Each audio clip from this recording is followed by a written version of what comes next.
नमस्कार अमरावती. अमरावती शहरातील वडाळी परिसरात नागपंचमीचा उत्सव मोठ्या भक्तिभावाने साजरा करण्यात आला. नागपंचमीनिमित्त श्री संत इंद्रशेष महाराज दरबारात विशेष आरतीचे आयोजन करण्यात आले होते. यावेळी शेकडो भाविकांनी मंदिरात उपस्थित राहून महाराजांचे दर्शन घेतले. यानंतर श्री संत इंद्रशेष महाराजांची भव्य पालखी काढण्यात आली. मंदिरापासून निघालेली ही पालखी अण्णाभाऊ साठे चौक, परिवारपुरा आणि वडाळी बसस्टॉप परिसरातून मार्गक्रमण करत पुन्हा मंदिरात दाखल झाली. पालखी मंदिरात पोहोचल्यानंतर महाआरती करण्यात आली. यावेळी भाविकांना कलशाचे वाटप करण्यात आले. तसेच अंध व्यक्तींना वस्त्रदान करून सामाजिक बांधिलकी जपण्यात आली. त्यामुळे धार्मिक उत्सवासोबतच सामाजिक सेवेचा संदेशही या उपक्रमातून देण्यात आला. भक्तिमय वातावरण, जयघोष आणि भाविकांच्या उत्स्फूर्त सहभागामुळे वडाळी परिसरात नागपंचमीचा सोहळा मोठ्या उत्साहात पार पडला. मी हरिदास खुळे, व्यवस्थापक इंद्रशेष बाबा दरबार वडाळी कॅम्प अमरावती. या ठिकाणी नागपंचमीचा उत्सव भव्य दिव्य प्रमाणामध्ये संपन्न होत आहे. हे वर्ष 62 आहे. या नागपंचमी उत्सवानिमित्त 5 दिवस या ठिकाणी नागदेवतेची तीर्थस्थापना झाली. त्याचप्रमाणे 5 दिवस सतत या ठिकाणी शिवमहापुराणाचं सुद्धा वाचन झालं हरिभक्त परायण कैलाश महाराज यांच्या वतीने. आज नागपंचमीचा दिवस आहे. सकाळी श्री बाबांचा अभिषेक झाला.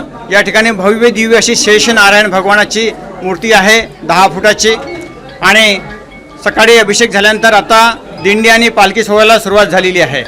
दिंडी आणि पालखी सोहळा दरबारमध्ये परत आल्यानंतर इथे कलश वाटप होणार आहे. इथे विशेषतः ही आहे या दरबारची, येणाऱ्या सर्व भाविकांना संस्थांच्या वतीने नारळाचं वाटप केलं जाते घरी देवघरामध्ये कळस लावण्याकरता. आणि कळस लागल्यानंतर त्या कळसाची अनुभूती प्रत्येकाला आल्याशिवाय राहत नाही. ही इथली महिमा आहे. आलेल्या सर्व भाविकांना या ठिकाणी कलश तर दिलाच जातो. ज्यांना मांस मदिरा सोडायची आहे त्यांना इथे तुळशीच्या माळांचं निःशुल्क वाटप केलं जाते. हजारो भाविकांची मांस मदिरा आपल्या दरबारमध्ये सुटलेली आहे. कळसाची अनुभूती आल्याशिवाय राहत नाही. उद्याला तीर्थविसर्जन सोहळा आहे. उद्या जे 5 दिवस जे नागपंचमीच्या घटाचे तीर्थ बसले त्याचं वाटप उद्याला होणार आहे. तीर्थ घेण्याकरता सुद्धा लोक हजारोच्या संख्येने उद्याला येणार आहेत. उद्या येणाऱ्या सर्व गोरगरिबांना वस्त्रांचं, नवीन कपड्यांचं वाटप आपल्या इंद्रशेष बाबा दरबारमध्ये दरवर्षीप्रमाणे होणार आहे. आणि उद्याही संपूर्ण दिवसभर दर्शन आणि महाप्रसादाचा कार्यक्रम सुरू राहील. गेल्या 62 वर्षापासून अविरत असं हे वस्त्रदान आणि अन्नदानाचं यज्ञ आपल्या इंद्रशेष बाबा दरबारमध्ये सुरू आहे. सांगायचं तात्पर्य हेच आहे की लोक यासाठी येतात की इथून जे लोक कलश नेतात, बाबांचं नारळ नेतात, त्यांना त्याची अनुभूती येते. साधा आणि सोपा भक्तीचा मार्ग श्री संत इंद्रशेष बाबांनी या ठिकाणी भाविकांना सांगितलेला आहे आणि त्याची अनुभूती लोकांना येत आहे.